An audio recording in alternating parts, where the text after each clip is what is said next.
Turn 5, there used to be a chicane back there. It's now a sweeper, but the exit tightens up. That surprised a couple of drivers already so far.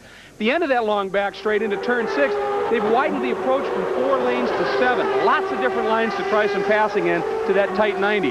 Turns 7 and 8, they've widened that by 20 feet, again, to enhance passing. But perhaps the most significant and important change was done for safety and driver confidence. If you look over my shoulder, there's that pillar right over there with the tires in front of it.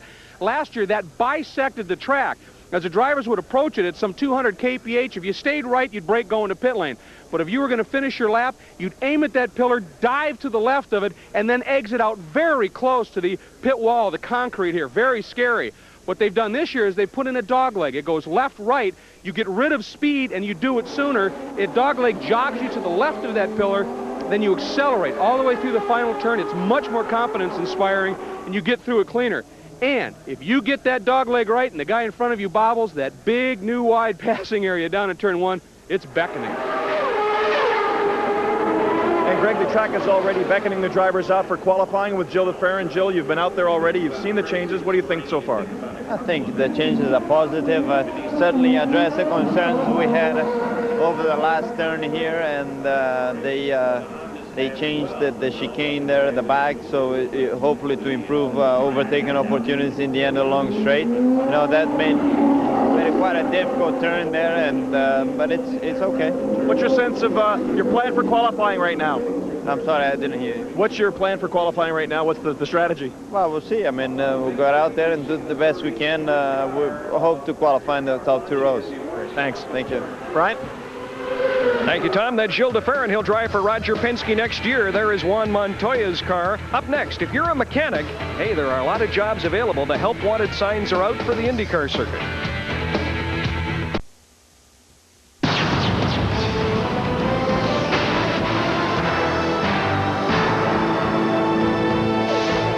Molson Indy Vancouver on CBC. Brought to you by Molson Export. X says it all since 1903. By Dodge, proud automotive sponsor of the Molson Indy Vancouver. And by Pennzoil with Pure Base, made for the way you drive. Stop, go, Pennzoil.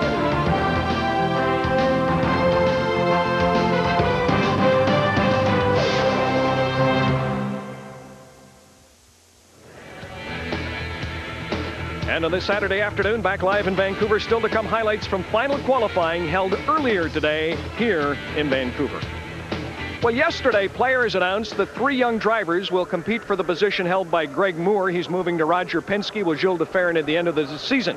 Now, there are plenty of young aspiring drivers, not so with another vital component of auto racing. There's a shortage, and with more on that, once again, here is CBC's Tom Harrington.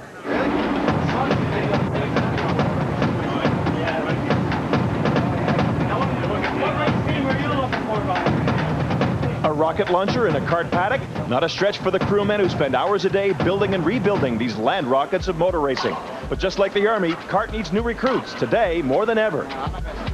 There's just not a lot of qualified people out there to, just say, if somebody was to replace me, they have to be able to work on the car, change the tires, and, take care of everything that I know about. And so, but if there isn't that person to do that, then we've taken a step down. We're experiencing the same problems with people that other teams in the Kart Championship Series are, in that we have more events to do, we have more tests to do, and because of that, and having people that are fresh and willing to come to work every day and happy about the fact they're doing it, and they're not driven into the ground by the schedule, we need people, we need quality people, and we just don't have enough people. There are plenty of jobs to go around a typical kart team, and the money's not bad. $100,000 is the average for a chief engineer, $60,000 for a chief mechanic. It's the cost of the personal life that scares many away. For example, I'm married. It's very tough on your marriage because you're on the road all the time, and you've got the family life, you're away from home a lot, and you really basically don't have any life at all except your racing. It's also an issue of supply and demand. Whether it's kart, IRL, or NASCAR, the popularity of racing is giving prospective mechanics many options. People have an option as to where they can go race. It used to be that a guy maybe maybe he just wanted to go racing and he took the first job, but now he can be a bit more selective about where he works and what kind of championship series he works in. So it's more difficult these days. Chip Ganassi's team has decided to develop its own talent, and for Jerry Thompson, that provided the opportunity of a lifetime. There are a lot of teams that hire people with experience only. I was fortunate enough to come into this program as a truck driver with literally no professional experience and get my foot in the door and work hard and move up. A lot of teams won't do that.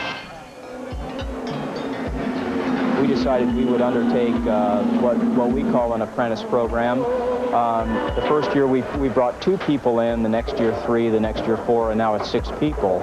And we put them with our sub-assembly manager. They work in the shop, and we rotate them to the race team and the test team also, so that they get hands-on experience both in the workshop as well as the racetrack. And hopefully by the year's end, we'll have some guys out of that group that will stay with us and will grow with the team.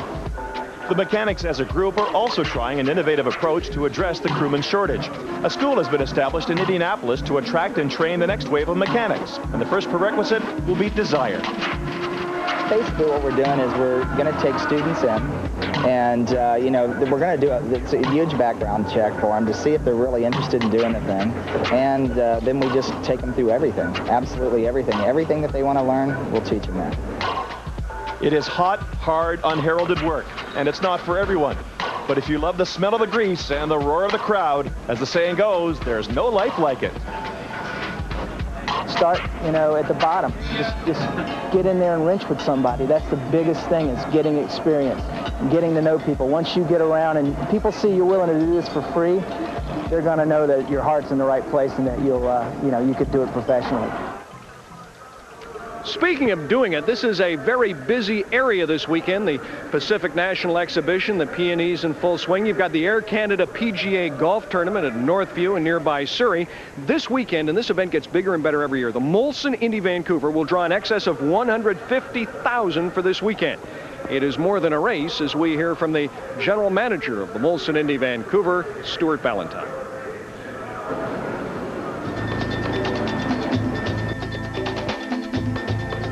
The Drivers' Party is obviously a big entertainment venue. You know, we want to get the drivers in a bit of a social setting, raise some money for juvenile diabetes, and just have a great night and celebrate the kickoff of the 10th anniversary.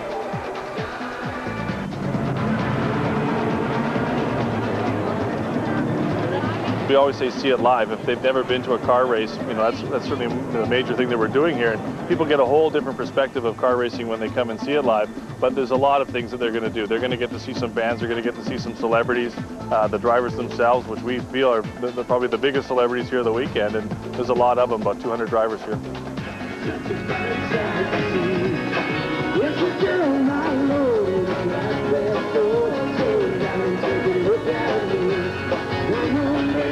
Celebrating our 10th anniversary. We've had a Indy festival all week, from Greg Moore's Pro-Am golf tournament right through to a rollerblade event here on the circuit, and show and shine. We had an outdoor expo with custom cars and hot rods, and just going on and on.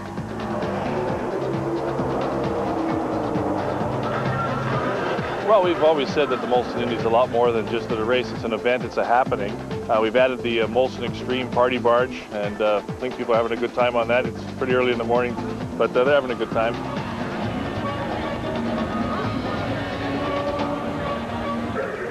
Well, certainly no time to party for the drivers here on the West Coast. Up next, we'll hear from the man they call Mad Max, Max Papis, who drives for the veteran Bobby Rahal. Back in Vancouver after this.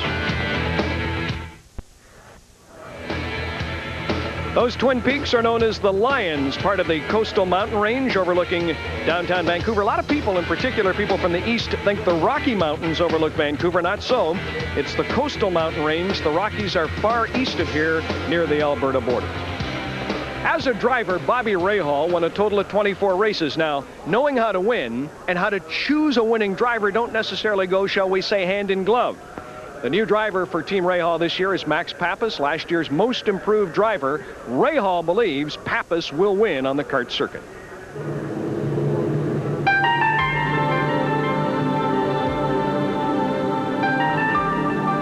Max Papis has been oh so close to victory, so he knows what it would mean.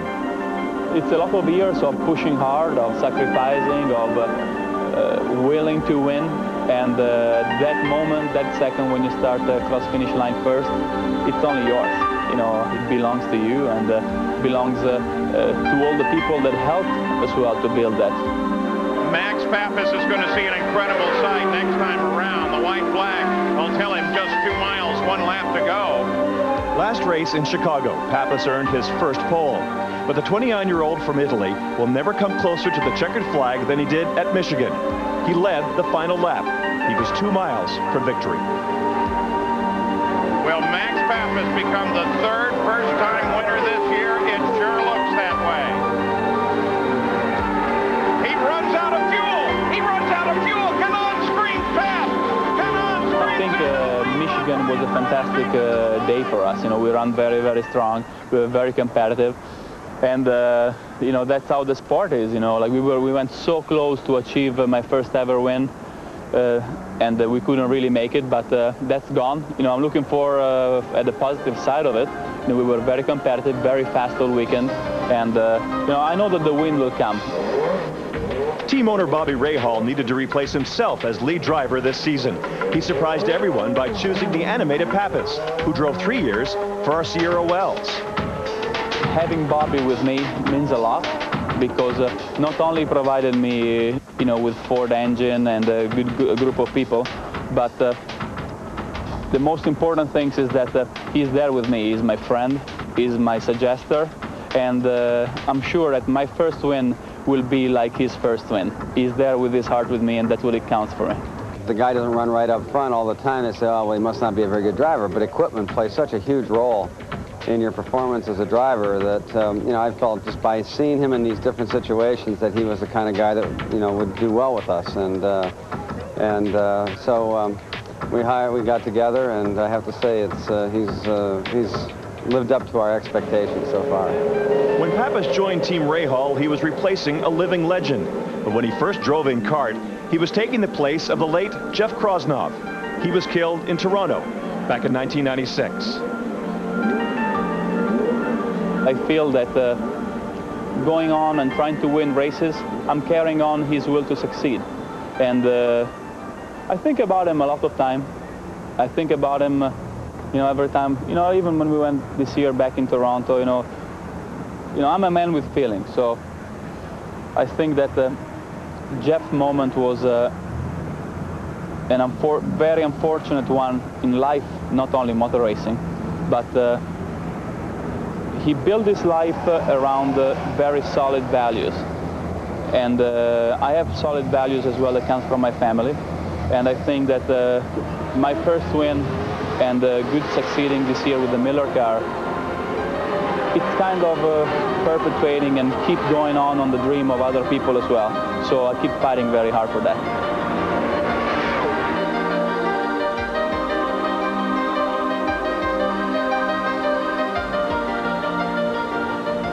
All right, Bobby Unser, as promised, highlights from qualifying for this Molson Indy Vancouver. Qualifying held earlier today here in the West Coast. Before we go to the videotape, let me just explain there were 2 sessions, a slow and a fast session. We'll concentrate on the fast session, but there were 2 great Canadian stories in the first slower session.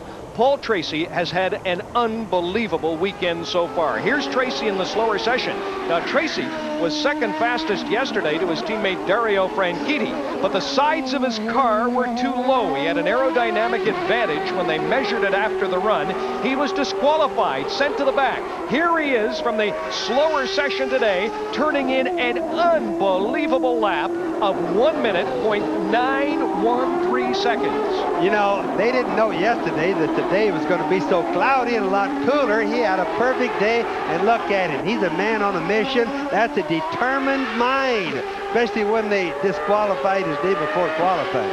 Paul Tracy, now living in Las Vegas, has 1 victory, 14 career victories, 1 victory this year. That was on that short oval that you know well. You've raced on in Milwaukee. Here's the end of the straightaway. End of the straightaway. They hit on that straightaway speeds of 190 miles per hour, over 300 kilometers per hour. Big crowd here today as he now comes up. He'll make a left-hand turn. He'll go by the Science Center, and then that final turn that has been changed and slowed somewhat from last year. But this is his remarkable lap from earlier today. You can just see he's hanging that thing. Look at him wiggle. You know, we just sit here and watch that, and we just say, wow, that guy is really on a mission. And he is, and he did really good. Paul Tracy at just over 1 minute flat at that point had the provisional pole. His teammate Franchitti had dropped to second place, Moreno third, Moore fourth, and Gilles de Ferran sixth. But there was another Canadian that shone in the first session today, and that is young Patrick Carpentier. As we look at Paul Tracy, Carpentier would turn in the third fastest time. Here's Carpentier, Greg Moore's teammate, and he's driven very well here this weekend. Oh, he's really looking good. We saw a qualifying attempt with him or not an attempt, but an actual qualifying run that was extraordinarily good. There's the MCI WorldCom car, or Serio Wells Racing. That is Scott Pruitt, who has had success here in the past. But the stories in the first slow session today were the two Canadians, Paul Tracy, who was fastest, and Patrick Carpentier, who was second fastest. I think that's a pretty car. Look at the paint job on that car. Isn't that pretty, Brian? Look at that. If you say so. At that point, Scott Pruitt had moved up to 8th place. So as the slower session wound down this morning, it was Paul Tracy, the leader, followed by Dario Franchitti from yesterday, Patrick Carpentier third, Moreno fourth, Moore fifth, de Ferran sixth, Montoya seventh, Pruitt eighth, Blundell 9th, and Gugelmin 10th. Scott Pruitt driving in the slower session this morning. And Pruitt at this time, Bobby, moving well into the top 10, but it would not hold. Everybody this morning went faster. Just watch Scott work it. He's really close to the wall, really close to the wall there. Outside there. I mean, the guys really, really worked today. It was cooler. The track was cool. The tires are sticky. Look, whoa, over one curve, over the next curve. There, that wall right there. Watch this all day. A lot of guys touch that wall. Scott Pruitt with 2 career victories. And there's Carpentier coming across to post the second fastest time in that session, the third fastest overall. Pruitt with 2 career victories. The latest was in Australia 2 years ago. So again, this was the slower session this morning. Patrick Carpentier would be second to Paul Tracy. Overall, he would be third. Franchitti's time from yesterday held up for second fastest. And, well, there's Tracy, as we've seen him so often, going off the course. But he had a rather uneventful, at least for Tracy, session here this morning. He was. We have to laugh at that because we know it's going to happen with Paul. But in spite of that, he is so upset because they disqualified his day before time. Here he is coming down into turn number 6. That's the end of the long straightaway. And he just couldn't get stopped. He didn't know whether to attempt the turn or whether to take the runoff deal right there. There he is coming down there. Look at that. Paul Tracy, in the slower session, would temporarily take the pole, followed by Franchitti and Carpentier back with a Molson Indy after this. And on this Saturday afternoon, as we're back live in Vancouver, look at the False Creek area of downtown Vancouver. We're covering final qualifying for the 10th Molson Indy Vancouver. Let's go to the fastest session, and here is Dario Franchitti. Franchitti, the Scotsman, the winner in Toronto and defending champion here in Vancouver, actually won the pole and won the race 1 year ago here in Vancouver. Now, let me set the scene again.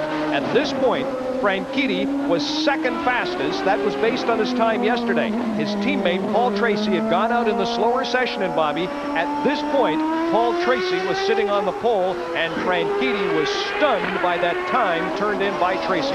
He certainly was, and I just want to mention real quick, Franchitti's car right there, and Tracy's car looked the same. And Franchitti's looking for that red dot on the front, because we're going to see a lot of them today and tomorrow. But Franchitti is warming up right now for a fast lap. This guy is the guy that's a superstar on this type of racetrack. Look at him jump the curb. Now that's coming in just, whoa, he hit the wall. Now just a little while ago I told you, there's the wall a lot of guys will hit. Now watch him go into this corner. Now, after hitting the wall, he bends the tire, and look what happened. He hit the wall, bends, look at the right rear tire on your left there. That's pointing out. He doesn't know it after he hit the wall. It didn't fall off. It just bent. So he spun it out. He's parked there. Sad thing to be happening too early, really, for him. early in the second session today, and this was bad news for Franchitti because he knew the time turned in by Tracy, and you wondered, Bobby, whether he'd have time or not to fix the car. Right, and he still doesn't know it's bent. He knows that something is wrong. He still doesn't know. He might have a flat tire. Now watch this. He's coming out. He's too wide. Look at the right rear. Boom. Now watch it when it bent right there. Now, the tire is towed out. And when he goes into the next turn, look at the tire heading outward, so it steers the rear end of the car round to the right, and round he goes.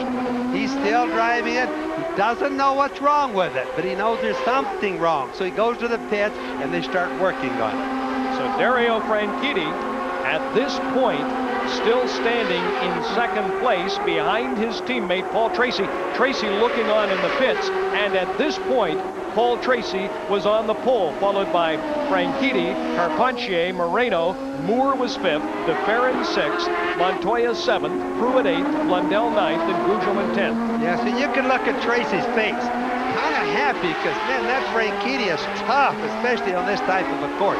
This is a Franchitti type of racetrack. We got to know that going into the qualifying today. Here's Tony Kanaan, winner at the Michigan 500 when Max Papis ran out of gas. Now, at this point, Kanaan was running only 16th fastest. Well, he's 16th. There's Montoya, excuse me, Bobby. Montoya at this point running 7th fastest. That's Kanaan on the left, Montoya right there in the red car behind, so everybody knows it's at the other end of the track, 7 and 8 turn.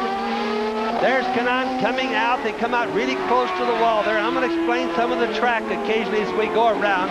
But now both of these cars, Kanaan and Montoya, are not quite up to speed. Now they're getting their tires warmed up because the track is 40 degrees cooler today than it was yesterday. It's important to know this. 40 degrees difference in the track temperature. 40 degrees Fahrenheit as Kanaan crosses the start-finish line. Not good enough to move him up. He was still running in 16th place. Now, Max Papis had just gone up to 7th. Michael Andretti has just moved up to 8th fastest, so that drops Montoya down to 9th. And it drops Greg Moore down further in the standings as we look at Tony Kanaan, who lives in Miami, born in Sao Paulo, Brazil. Here's this great straightaway, Bobby, and here's where they've widened it at the end. But you say that wasn't the problem. This was the problem. Yeah, look how close he comes coming off. Now, there's where the problem is. Wider going in, still tight coming off. But the racetrack is so much better than it was last year.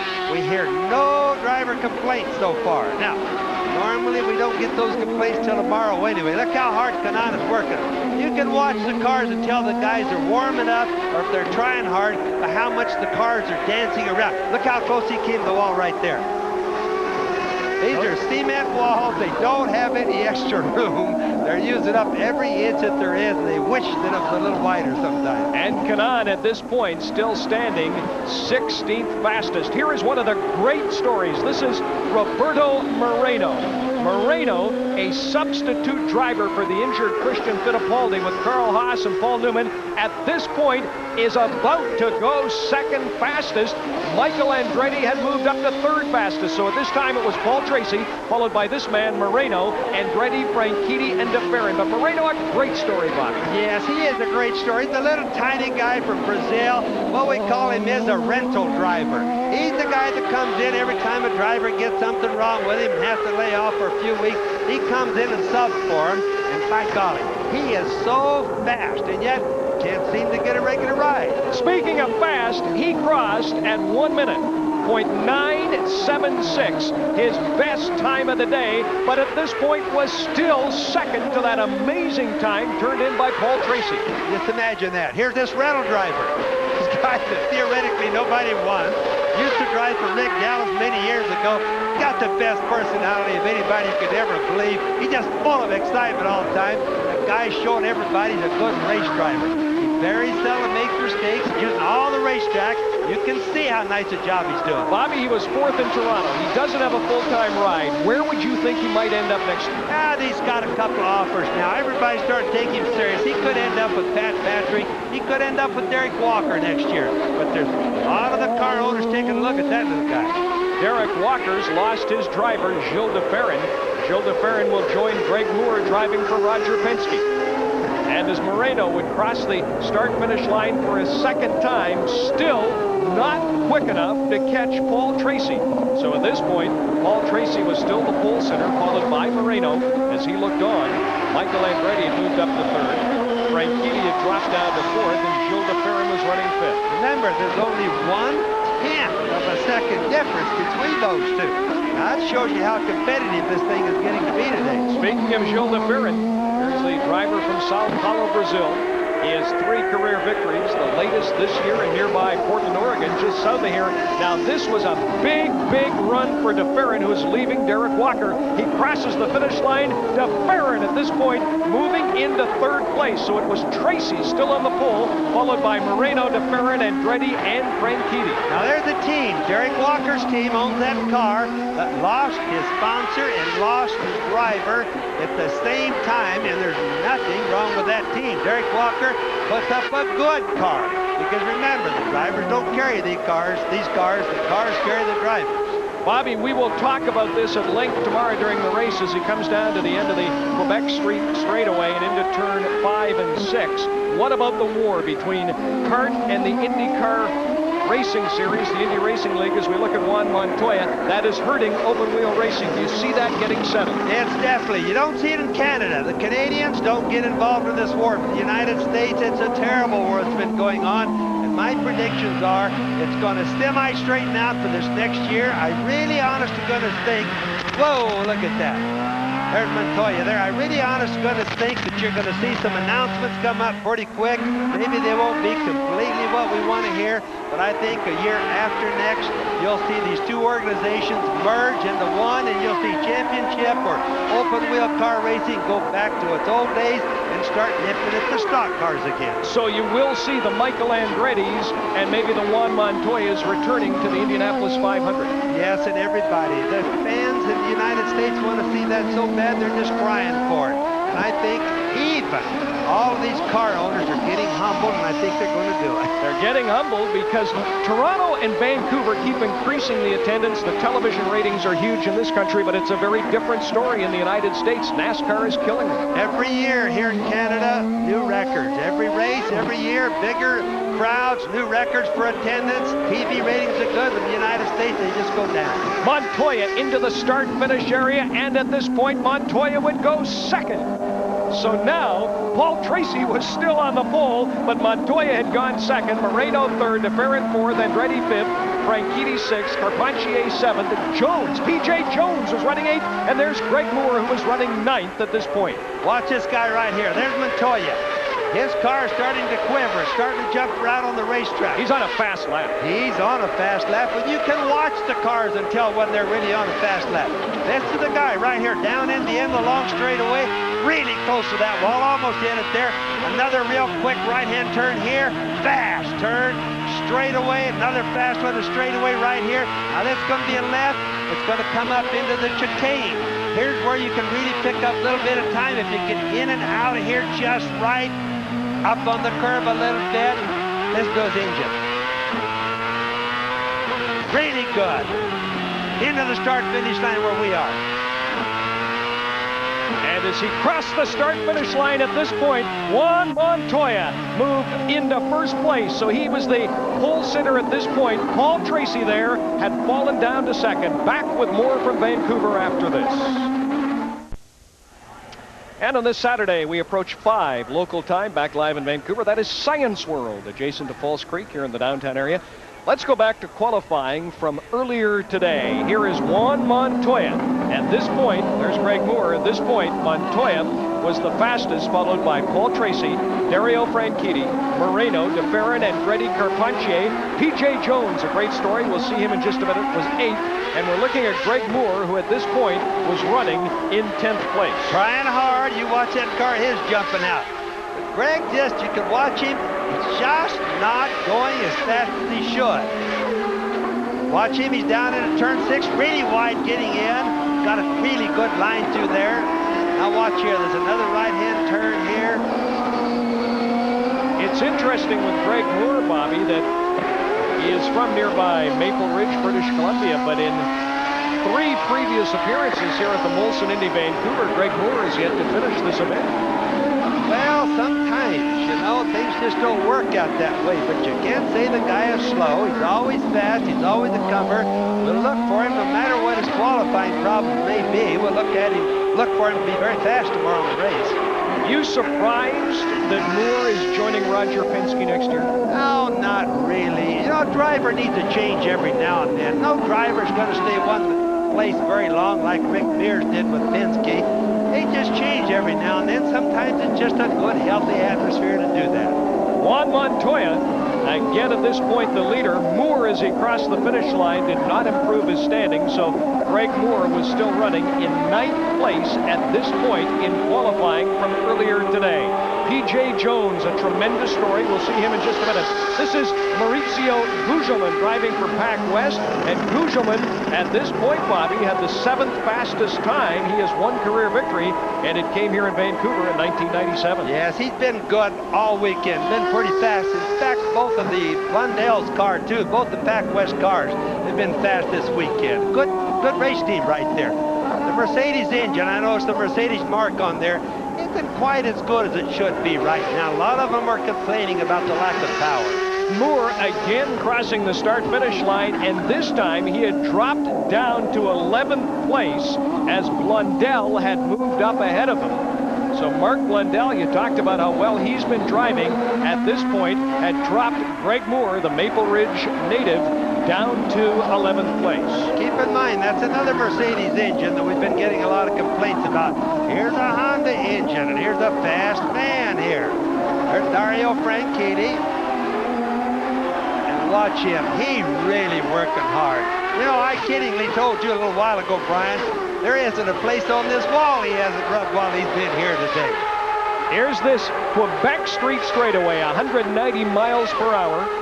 More than 300 kilometers per hour. They've widened it, but as Bobby pointed out, and he ran off, I believe. He's off again. Franchitti at this point, only the 3rd fastest after turning in the fastest here yesterday. You got to give that guy A for the efforts, because he's been off all over this racetrack. He's rubbed the walls all over this racetrack, and he's still trying to stay on the pole because he realizes how important it is to be on the pole here. Well, Franchitti is the defending champion. Here's a driver that's won here 3 times. Al Unser Jr. has won 4. We look at Michael Andretti on board with Michael Andretti, a 3-time winner here in Vancouver. Now, at this point earlier today, Michael Andretti running in 6th place, Bobby. Take us into the finish line. Well, Michael is fast. He's one of these guys, kind of like Greg Moore. He just lacks a little bit. Watch this little S-turn now. This is the new deal into the start-finish line. Now, our booth is right here, right there at the start-finish line. Here's this number 1 turn, 20 feet wider now. There's a pit exit coming out to your right. Beautiful through there, big improvement. There's the turn where we just come in to where we are. Look at this, S-turn, in, out, curve there, hit both curves. There's Montoya. No, that's Jimmy Vassar, Bobby, with the dark helmet. At this point, running only 16th, and that's a big story because Vassar was There's the Frank champion. Kitty off again. There's Frank Kitty off again. Vassar was the kart champion 3 years ago. He's running some tough times, and he might not be back with Ganassi Racing next year. This is Franchitti, as Bobby pointed out, missing yet again. Here he comes in. Look at him. He's braking. He's too wide getting in. Almost spins it out. Now look at him. He's going to hit it. He doesn't. He just barely touches the tires. You know what? He's really lucky. You got to give that guy a medal for all this today that he's done. We have worked many years together as Franchitti is followed by Gilles de Ferrin, who is running 7th at this point. We've worked all 9 previous races here in Vancouver, Bobby. I can't remember a qualifying session as exciting as this one from earlier today. It was going on at every corner of this racetrack all the time, especially in this particular group, the second group, the fastest cars. I mean, there was action beyond belief. You and I could not cover all of it. It was happening so fast. Franchitti, for example, was off the road just about as much as he was on, but he never gave up. Franchitti at this point, and there is P.J. Jones, a great story. P.J. Jones has just gone 2nd fastest, and bang, that came after turning in the 2nd fastest time. But he didn't do it till he got his 2nd fastest time. He went into the turn, and he didn't hit the tires. He hit the wall. That's the most expensive place to hit it. Now there's Tracy saying, my Lord. He looks at the clock. There's just a couple of minutes to go, so this would, in effect, end qualifying. That car right there almost hit PJ sitting there. PJ can't move. You know PJ's father well. You raced against him. Yeah, that's Parnelli Jones, one of the finest race drivers that I ever knew in my life. There's Montoya going across the start-finish line with the fastest time. So by going into the wall, P.J. Jones, who had the second fastest time, red flag is out. Drivers knew that this would be it for the session, but Paul Tracy being congratulated. He will start third fastest tomorrow, but here's the Jones accident one more time. Now here's what happened. He got over the curb right there, got loose. Here he comes around, he bumps, he got loose there, bumped the inside wall there, right directly, barely touched the tires into the cement wall. Now, if he'd hit the tires a little sooner, I reckon it'd probably saved about $30,000 there. Bobby, very quickly for viewers that don't follow racing, how long to fix that car? How long to get it race-worthy Oh, again? he won't have bent the tub on that. It'll just be the outer stuff. They'll have that car fixed in 4 hours. The tub, of course, being the cockpit where the driver sits. So this ended qualifying earlier today. A remarkable story. P.J. Jones, the son of the great Parnelli Jones, with the second fastest time. And here's Montoya, who will start on the pole tomorrow for the Molson Indy Vancouver. Let's see if he can get around without getting off the track one more time. No, it was the most exciting qualifying deal I have seen in many and many a race. Just a super day to watch it qualify. It just shows you how important it is to start up near the front. And starting from right at the front tomorrow will be this man, a six-time winner, the Colombian Juan Montoya.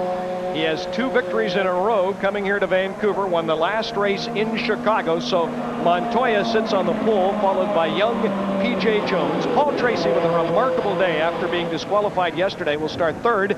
And look out, his teammates right next to him, Dario Franchitti. That is P.J. Jones. You know, I was just going to mention about Montoya. Right there at Montoya, you know, I'll bet you all day long he hasn't had but 2 really good laps. One of them, though, of course, put him right on the pole. Back in Vancouver after this.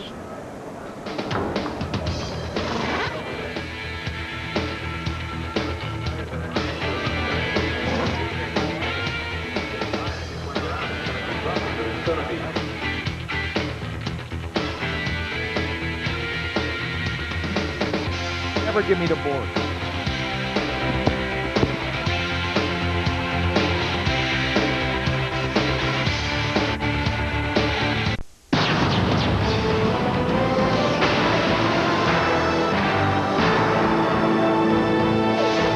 Molson Indy Vancouver on CBC. Brought to you by Molson Export. X says it all since 1903. By Dodge, proud automotive sponsor of the Molson Indy Vancouver. And by Pennzoil with Pure Base, made for the way you drive. Stop, go, Pennzoil.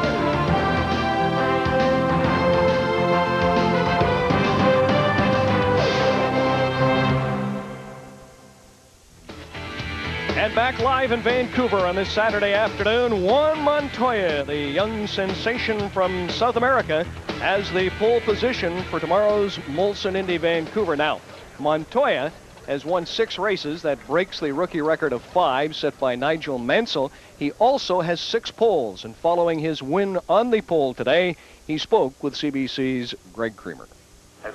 Juan Montoya continues to rewrite the record books. Juan, you tie Alex Zanardi for most poles in a season by a rookie with 6, but you were in the backup car, the primary car, the backup car. It's been an eventful weekend for you. Yeah, you know, we had a lot of fun with the engine, but still, I think Target, Honda, and Firestone did a great job, you know. We changed the engine. We still managed to keep the time from yesterday. We were a bit worried about what was going to happen in the session, but, you know, I think Morrison and all my guys did a great job, and they gave me a great car. Certainly seemed to be a great car. Your impressions of this track, you seem to be very comfortable on it, even with the problems. Yeah, you know, I like the track. Since I came here, I did some laps in the road car on Thursday, and the track was fine, and now it's just got even better. Obviously, at Toronto, the last time you raced Canada, your big competition was Team Cool Green. They're close again, but P.J. Jones looks like he's going to be on the outside of the front row. A bit of an unknown commodity for you going into turn 1. No, it'll be interesting. You know, I got the inside lane. That helps a lot. I'm just going to try to make a decent start and go from there. All right, Juan, congratulations on a great effort once again. Love to have you racing in Canada. Thank you very much. With Paul Tracy, the top Canadian here in Vancouver in qualifying. Paul, a freaky Friday, a strange Saturday morning, and now this. How did you mentally prepare for this afternoon? I was frustrated. I couldn't get a clear lap in this session, and I was really frustrated with some of the tactics that the guys were using out there. But, you know, I don't think we're going to end up in the first top 5. I feel it's going to be a lot quicker. I know that we're capable of going a lot quicker, so, you know, we'll see where we end up. What were the drivers doing out there to you? Well, guys are just trying to race instead of trying to qualify. Instead of giving each other some space and trying to put a lap in, they're acting like it's a race out there. So, I don't know. It's just, that's what you get for being in the slow session. That's what the guys act like. It's not familiar territory for you, but overall, how'd you feel about your drive? Well, I felt it was okay. I mean, I didn't get the most out of the tires on the first run because of traffic. Had to wait till the second run. And then this last time out, you know, I had guys busy jerking around in front of me and couldn't get a lap in. So, it's, you know, we'll see where we end up. Thanks. Thanks. All right, to quote Paul Tracy, guys jerking around in front of me. Do you agree with that? I totally disagree with him, and I don't think he has to make excuses like that. I think he did a good job today. He had a lot of problems. And so I think he works best when he has these problems. But no, there was no blocking that I saw today by anybody. Bobby Unser's been very critical of Paul Tracy in the past. Today, though, he says he did an outstanding job. Let's have a look at the grid as the drivers will line up for the 10th Molson Indy Vancouver tomorrow. Montoya and P.J. Jones on the first row. And again, Jones is a huge surprise. You think he'll go into the corner first? No, I think that Montoya is probably going to get there first, but it's going to be a battle. Well, I'll be watching. The teammates, Tracy and Franchitti on row 2. There's the place where we better watch the most, right there.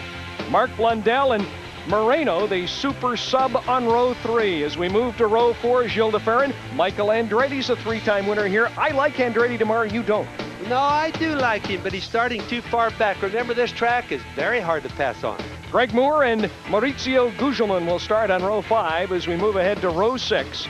Patrick Carpentier drove very well today in the slow session. Max Papis drives for Bobby Rahal. Ryan Hurt is the other Rahal driver, and Scott Pruitt driving for Albert Arciero. Arciero Wells Racing should do quite well here tomorrow. Toyota engine real quick. And most of the powerful engines are Honda. Canan, a winner in Michigan. Jimmy Vasser, a former series champion. Cristiano D'Amata is the other Arciero Wells driver. Michel Jourdain Jr. We move on to row 10 tomorrow. Robbie Gordon, there's a name from the past that's back fallen further on. than I thought he would be. Not doing as good as I expected. He's fallen on some tough times. Jan Magnussen's here. How about Richie Hearn in the Bud car? Richie's had problems. Doesn't go fast enough. What about Al Unser Jr., a 4-time winner? Going way slower than he should be going. He ought to be way up near the front. What is the problem with Al Jr.? Al Jr.'s got too many family problems. You know, you can talk about it. It's in all the newspapers. He needs to get his life just straightened out. Got the talent, just not utilizing it. So marriage problems, personal problems affecting his driving. He's been fired by Roger Penske. Where does he go next year? Well, not really fired by Penske. Just not going to renew his contract next year. Little Al probably is going to end up in IRL. I think that's where most of the talk going. A lot of people would think he'd go to NASCAR. He's not going to do that. He doesn't want to run 35 or 40 times a year. He's looking for less work. Very quickly, how do you see this race developing tomorrow? I think it's going to be a super race. The track is better than it was last year. We're going to see better racing, maybe not as much passing as we'd like, but we're going to see really good, hard racing from a good group of drivers, I promise you. Well, just a reminder, we'll show you race time in just a minute. Prior to that, there is Major League Baseball coming up next. In fact, Chris Cuthbert and my other partner, John Cerruti, standing by down in Kansas City. Blue Jays in Kansas City up next, except in Montreal. Pat Henkin gets the start. And then, Bobby, you talked about tomorrow. You expect a good race. It'll be even more interesting if it's wet. We're on the air at 12:30 Eastern, 12:30 Pacific, 3:30 Eastern. I just wanted to mention that we may have rain, but if we do, don't worry about it. We always see a good rain, or excuse me, race if it's raining. Rain is the great equalizer. For Bobby Unser, Tom Harrington, and Greg Creamer, I'm Brian Williams. So long from Vancouver. We'll see you with the Molson Indy tomorrow after.